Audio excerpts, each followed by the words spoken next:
SAP may have finally crossed the line with its enterprise customers. The European Union government recently announced that they're investigating SAP for antitrust behavior.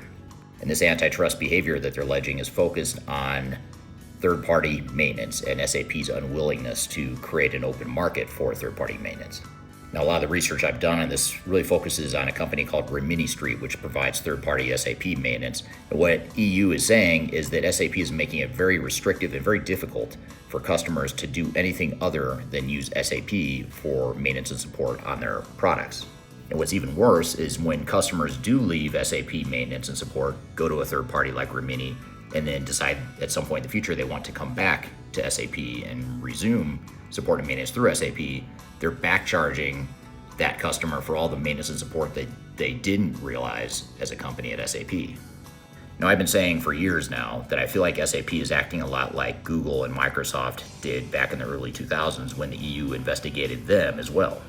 And if you recall, back then, Google and Microsoft at different points in time were being accused of antitrust behavior by the EU. A lot of it was related to whether or not they were allowing third parties to engage with the software that they provide. So for example, Microsoft locked you into Internet Explorer when you bought a new PC. Google was blocking out competitors' ads in their ad marketplace. So there's a lot of things like that that the EU has investigated in the past, but that was always on the B2C, business to consumer side of things. Now EU is stepping into what I consider highly unethical practices in the business to business space. If a company like SAP was doing this in the business to consumer space, they would have been fined, they would have been sued, they would have had maybe some sort of investigation a long time ago. But because they're B2B, they're selling to other businesses, a lot of large enterprises, I think they've sort of flown under the regulatory radar until now.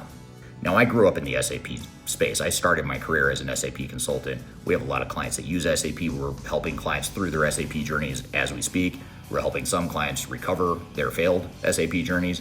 But we work a lot with SAP customers, and it just baffles me how upset and how unhappy their customer base is, but yet SAP continues to be SAP.